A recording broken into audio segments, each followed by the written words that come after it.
हाय मैं डीएन वर्मा। स्वागत है मेरे channel biology by Verma sir में। इसके पहले मैं हेरिडिटी चैप्टर का, आवर एनवायरनमेंट का और रिप्रोडक्शन चैप्टर का गेस क्वेश्चंस बता चुका हूं जो एग्जाम के लिए काफ़ी महत्वपूर्ण है। इस वीडियो में हम लोग जानेंगे कंट्रोल एंड कोऑर्डिनेशन चैप्टर से संबंधित कुछ इम्पॉर्टेंट क्वेश्चंस को जो 10th क्लास के बोर्ड एग्जाम के लिए काफ़ी महत्वपूर्ण है। तो कंट्रोल एंड कोऑर्डिनेशन, जैसा कि हम जानते हैं, ह्यूमन में दो सिस्टम है कंट्रोल एंड कोऑर्डिनेशन के लिए, एक नर्वस सिस्टम और एक एंडोक्राइन सिस्टम। एक नर्वस कंट्रोल है, एक केमिकल कंट्रोल है। और प्लांट्स में बॉडी मूवमेंट के द्वारा कंट्रोल होता है और फाइटो हार्मोन्स या प्लांट हार्मोन्स हैं जो कंट्रोल एंड कोऑर्डिनेशन में भाग लेते हैं। तो गेस क्वेश्चंस को मैं 3 ग्रुप में बांट दिया हूं। पहले तो 2 ग्रुप में बांटा हूं, control and coordination in human, और दूसरा हो गया control and coordination in plants. Control and coordination in humans जो है, इसको 2 भाग में बांट दिया हूं, नर्वस कंट्रोल यानी नर्वस सिस्टम से रिलेटेड क्वेश्चंस, और केमिकल कंट्रोल यानी एंडोक्राइन सिस्टम से रिलेटेड क्वेश्चंस। तो आइए पहले जान लेते हैं control and coordination in human, और इसमें भी पहला किससे रिलेटेड क्वेश्चन, तो नर्वस सिस्टम से रिलेटेड क्वेश्चन यानी नर्वस कंट्रोल से रिलेटेड क्वेश्चंस के बारे में। तो पहला जो महत्वपूर्ण क्वेश्चन है नर्वस सिस्टम का, वो है डिफाइन द फॉलोइंग टर्म्स। नीचे दिए गए पदों को परिभाषित कीजिए। डिफाइन करना है, परिभाषित करना है। पहला है रिफ्लेक्स एक्शन। रिफ्लेक्स एक्शन क्या है? दूसरा रिफ्लेक्स आर्क। रिफ्लेक्स आर्क क्या है? तीसरा स्टिमुलस। स्टिमुलस क्या है?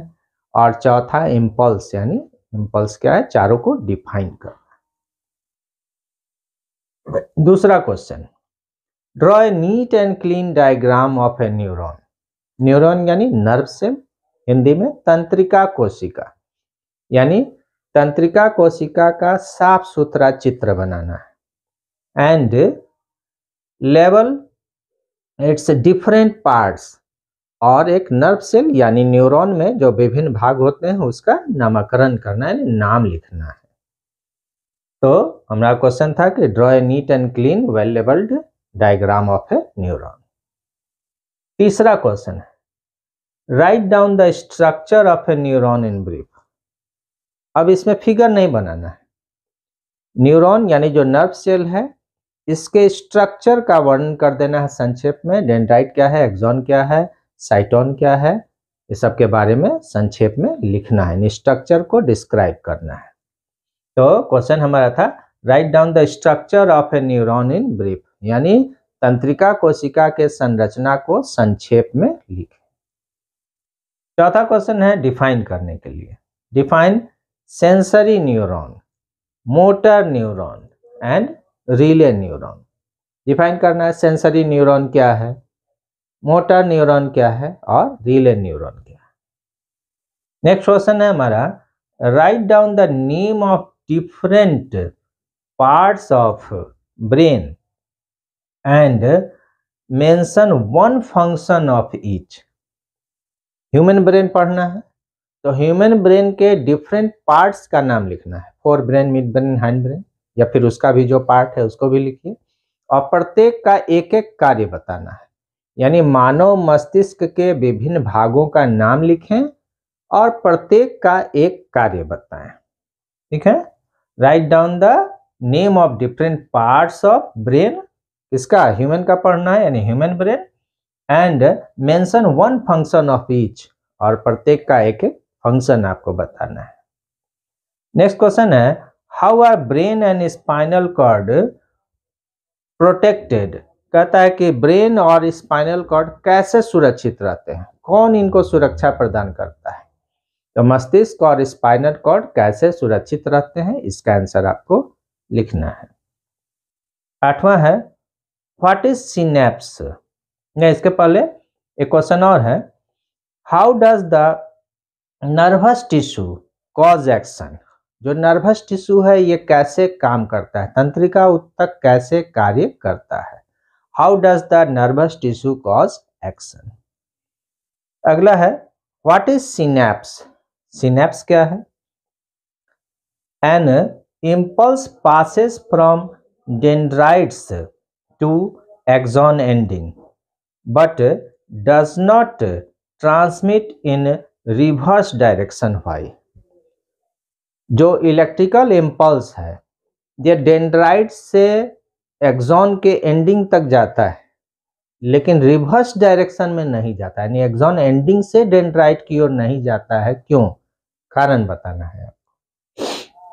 अगला क्वेश्चन है, trace the sequence of events which occur in our body when a bright light is focused on your eyes। आपके नेत्र पर अगर एक तेज प्रकाश डाल दिया जाए तो हमारे शरीर में या आपके शरीर में जो इवेंट्स हैं उसका सीक्वेंस बताना है, क्या क्या घटना घटेगा उसको एक निश्चित क्रम में बताना है, पहले क्या होगा उसके बाद क्या होगा उसके बाद क्या होगा। तो ये रहा हमारा 8 और 9, यानी 9 क्वेश्चंस हैं जो कि काफी इंपॉर्टेंट है। किससे, तो नर्वस कंट्रोल से या नर्वस सिस्टम से। इसके बाद हम लोग देख लेंगे इंडोक्राइन सिस्टम से रिलेटेड क्वेश्चंस को कि इंडोक्राइन सिस्टम से रिलेटेड कौन कौन से महत्वपूर्ण प्रश्न या क्वेश्चंस हैं। तो अब देख लेते हैं इंडोक्राइन सिस्टम यानी केमिकल कोऑर्डिनेशन से संबंधित कुछ महत्वपूर्ण प्रश्न यानी इंपॉर्टेंट क्वेश्चंस को। पहला है, where is thyroid gland situated. State the function of thyroxine in human body. Thyroid gland कहाँ पाया जाता है, हिंदी में अबटू ग्रंथि। अबटू ग्रंथि कहाँ पाया जाता है, और उसी में है state the function of thyroxine hormone in human body. मानव शरीर में थायरॉक्सिन हार्मोन का कार्य बताएं। तो क्वेश्चन है, where is thyroid gland situated, state the function of thyroxine in human body. दूसरा question, a squirrel is in scary situation. एक गिलहरी जो है वो किसी कारण से डर जाती है, स्कैरी सिचुएशन में है, भयभीत हो गई। Its body has to prepare for either fighting or running away. अब इसके शरीर को या तो लड़ने के लिए या भागने के लिए तैयार होना है। State the immediate changes that take place in its body so that the squirrel is able to either fight or run. कहता है गिलहरी के शरीर में होने वाले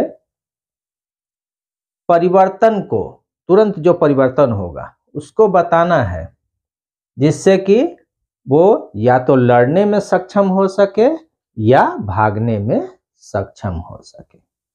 तो ये भी काफी महत्वपूर्ण क्वेश्चन है एक। अगला है हमारा, विच ग्लैंड सेक्रेट्स जीएच।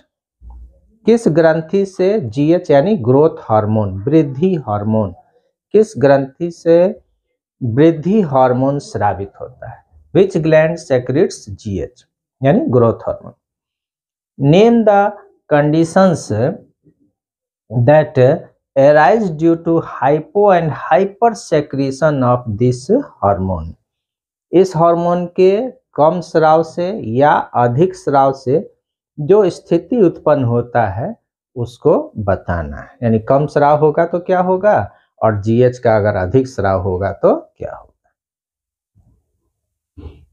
अगला क्वेश्चन है, pituitary gland is known as master gland. भाई, पीयूष ग्रंथि को मास्टर ग्रंथि कहा जाता है, ऐसा क्यों। और पांचवा क्वेश्चन है, एबीसी में बटा हुआ है। पांचवा का ए है, name the T3 and T4 hormones. T3 और T4 हार्मोन का नाम बताना, नहीं किस हार्मोन को T3 हार्मोन या T4 हार्मोन कहा जाता है। दूसरा है which element is essential for the synthesis of thyroxine hormone. Thyroxine hormone को बनाने के लिए किस तत्व का होना जरूरी है, किस एलिमेंट यानी तत्व का होना जरूरी है। और सी में है name the disease that occurs due to the deficiency of this element. और थायरॉक्सिन को बनाने के लिए जो एलिमेंट जरूरी है उस एलिमेंट के कमी से कौन सा बीमारी ह्यूमन में होता है, उस बीमारी का नाम आपको बताना है। सिक्स्थ क्वेश्चन है अगला, सिक्स्थ में ए में है which hormone is known as hormone of 3 F's। 3 F वाले हार्मोन का नाम बताना है। किस हार्मोन को 3 F वाला हार्मोन कहते हैं। 3 F मतलब फियर, फाइट, फ्लाइट, तीनों में F है। तो 3 F वाला हार्मोन किसको कहते हैं, नाम बताना है। बी में कहता है what changes does it bring in our body during emergency.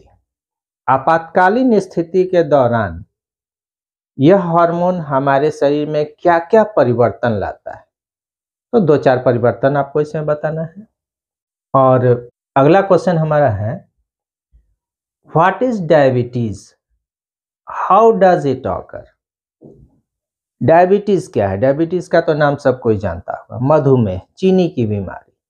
तो मधुमेह या प्रमेह क्या है, डायबिटीज क्या है, यह कैसे होता है, कारण बताना है। उसके बाद कहता है name the hormone responsible for it. Diabetes किस हार्मोन के कारण कमी या अधिकता से होता है आपको बताना है, यानी कौन सा हार्मोन इसके लिए उत्तरदायी होता है।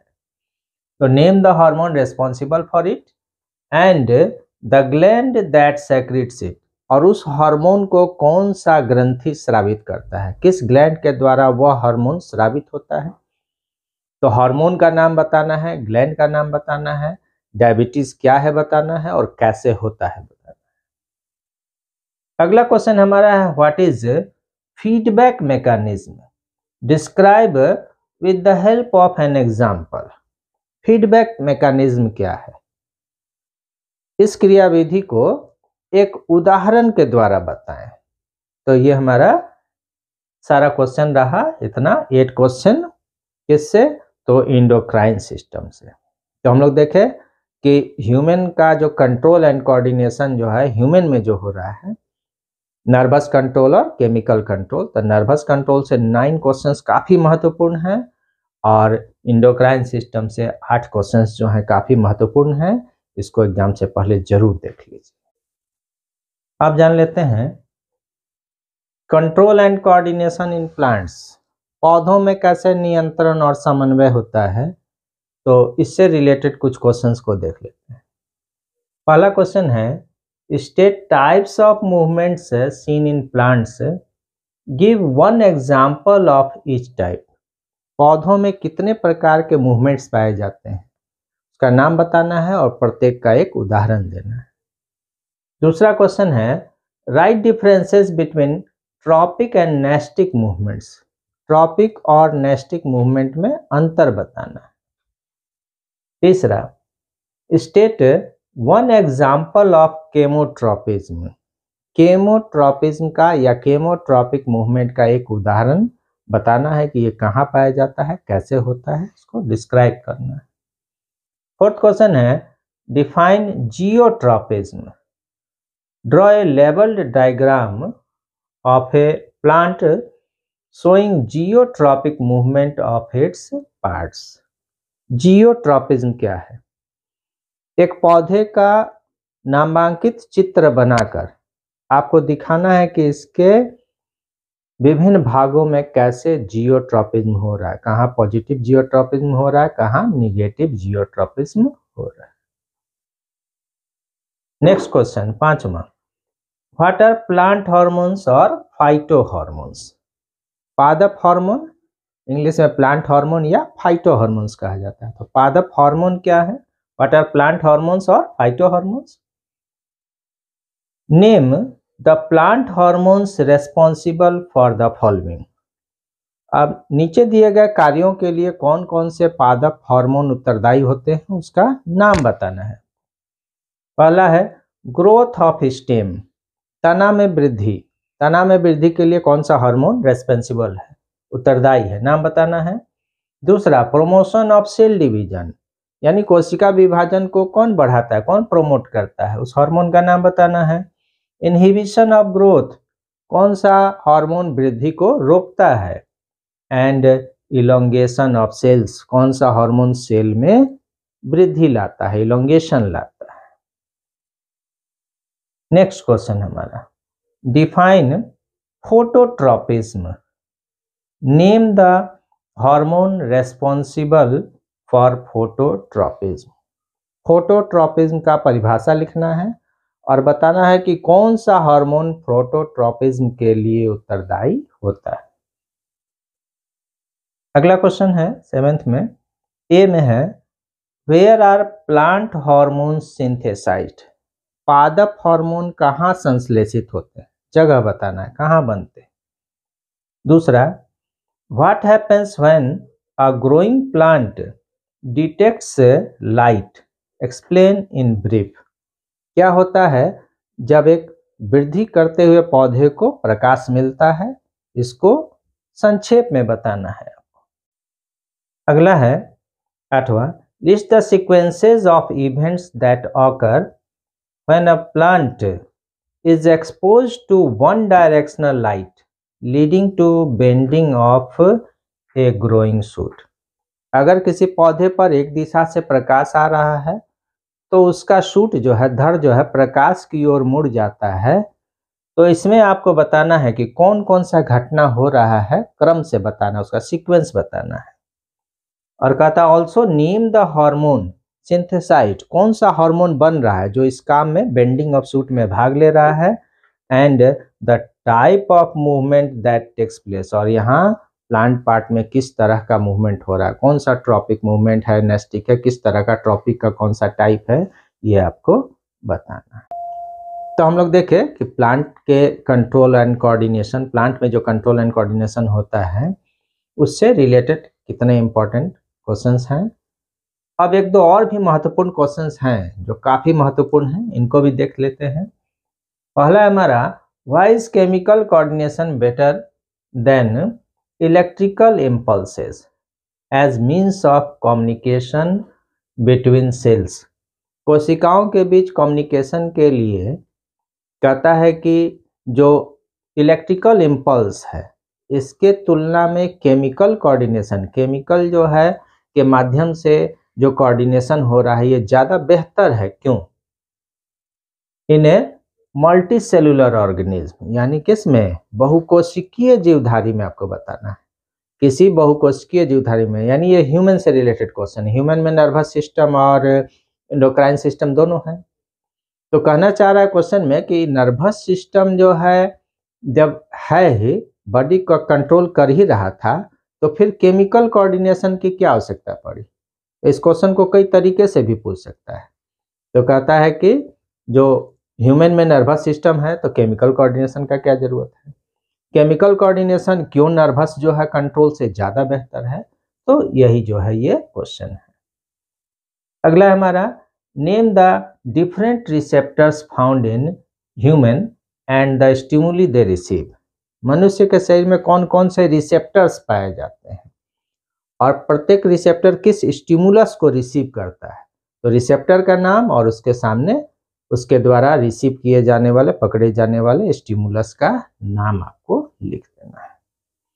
तो ये रहा हमारा कंट्रोल एंड कोऑर्डिनेशन से संबंधित बहुत सारा इंपॉर्टेंट क्वेश्चन, जिसको आप जरूर देख लीजिए। काफ़ी महत्वपूर्ण प्रश्न है आपके एग्जाम के लिए। तो मेरा वीडियो अच्छा लगा हो तो मेरे वीडियो को लाइक कीजिए, शेयर कीजिए और मेरे चैनल को सब्सक्राइब कीजिए। धन्यवाद।